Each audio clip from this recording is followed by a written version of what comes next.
My name is John Picciano. I'm the Chief Executive Officer of Oglethorpe Incorporated, based in Tampa, Florida. We are the owners and managers of 14 healthcare facilities, both psychiatric and drug alcohol rehabilitation centers. Recently, I have partnered with Vance Johnson, a recovery person who was a Denver Bronco for many years, participated in 3 Super Bowls, and he has a wonderful story of recovery. We both speak together. I present the underlying causes of addiction and drug abuse, and Vance, through his story, personal experience, talks about what it's like to be an addict and what it's like to be able to recover. Good afternoon. Thank you guys so much, John. That was just amazing, brother. It was just amazing listening to John Picciano. He basically was telling my story. It's like, what do I have to say now? Because he said it all for me. So I just want to thank you so much for giving me this great opportunity to be a part of your organization with Oglethorpe Inc. Actually, he brought me on several months ago. We actually talked for over a year about me coming and joining with him. And once we had a chance to make that happen, it was just a dream come true, because about 5 years ago when I first got clean, I was just literally crying out to God that I wanted to be a part of change, so much so that I wanted to have my own facility one day. It's very clear to me after 35, 40 years working in the field of addiction that the underlying problem is the avoidance of pain. Pain that cannot be tolerated, both in the conscious and unconscious of the addict. So the numbing process can begin very, very early in life with trauma, with abuse and neglect. Vance will talk about that as we present collectively together about his pain, his trauma, his abuse, and his facing those underlying issues whereby he was able to mitigate his anxiety and be able to live drug-free. When I first got there, I didn't want to be there because I'm a pro ball player. I don't want to be around these common people that have all these problems with addiction. I want to be on the beach. I want to drink virgin pina coladas, and I want to watch girls play volleyball. But that wasn't it. They had me inside this community of 100 guys, and I couldn't get out. And so I was outside one day, and I was like looking across the fence, thinking about AMA, leaving against a medical device. And I heard something tell me after I saw this humongous cross across the fence to go back in and listen.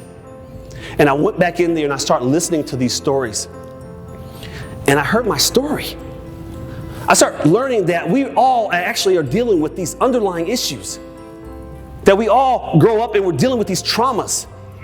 And our only way of coping when we find that time now to try to figure out how to get through it is by using, just like Mr. Picciano said. So I started learning during this 28 days about the addiction and about the disease, but I also understand that it's mind, body, soul, and spirit. There is a road for anybody to get clean as long as you get on that right path. One of the difficulties in the addiction world of those who suffer so much from this numbing process is their inability to love. And it becomes very clear in Vance's situation, whereby he had many dysfunctional relationships, not based on love, but based on addiction.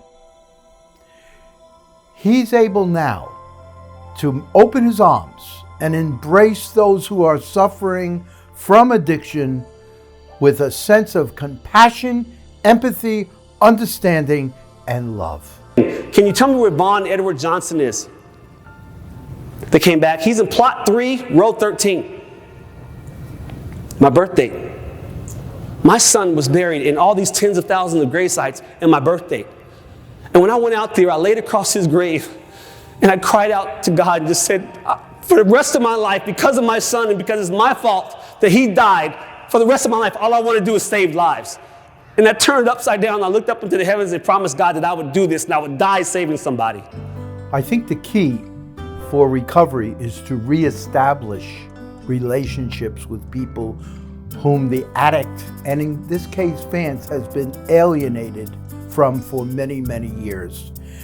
one of our speaking engagements, Vance was able to get his son on the phone and manifest his love for his son, and his son was able to reciprocate in kind because Vance was clean and sober and reestablished that bond which had been lost for 30 years. I wouldn't be the person I am if we didn't struggle the way we did when I was growing up, you know?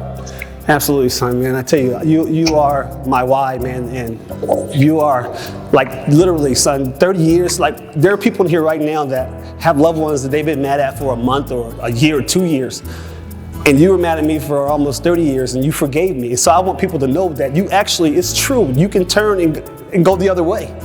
And my son, Scott Johnson, is my why. Vance is a good example of dealing with his pain, dealing with his traumas, dealing with his neglect and abuse, and overcoming by facing those issues, his addiction. After these 28 days and reading my Bible and believing what I was reading and going to church and then listening and learning about the disease and how it affects the body, and I start hearing the mind, body, soul, spirit, absolutely. But afterwards was going to be my test because I knew that I had to be in the spirit so that whatever God was telling me I needed to do, I was going to walk that path. And I started understanding after I got out of treatment that I wanted to be a part of something greater than myself. So it wasn't about me anymore. It wasn't about feeding my flesh. It was about going out and helping those who were suffering, just like Mr. Picciano said too. It is my hope and Vance's hope as we work together in this opiate addiction now, that we not only save lives, but that for those who we can help through our facilities and through our connection with them, that we are able to allow them to have a life not only free of drugs, but a life that has quality to it, that they are able to love, feel esteem, and feel worthwhile. What a gift we feel we're privileged to be able to give to some. Let's say you're watching your favorite team playing this Super Bowl championship. And the quarterback, mine, John Elway, goes out and he calls a play. 246, X, Y, and Z, on one. Ready, break! And we run back over and we sit down on the bench. All of a sudden they come back in and we all huddle up again. And John calls a play.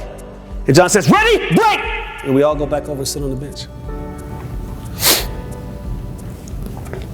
Guess what? We're all sitting in the huddle right now. All of us.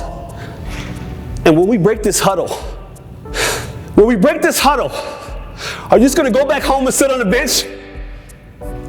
Are you going to make a difference? To be a part of change in this country? And to break stigma, reach out to those people, like he said, with love and compassion, and show them that there's a way out of this hell that we live in. Oglethorpe is ready, willing, and able to help those who are suffering from addiction.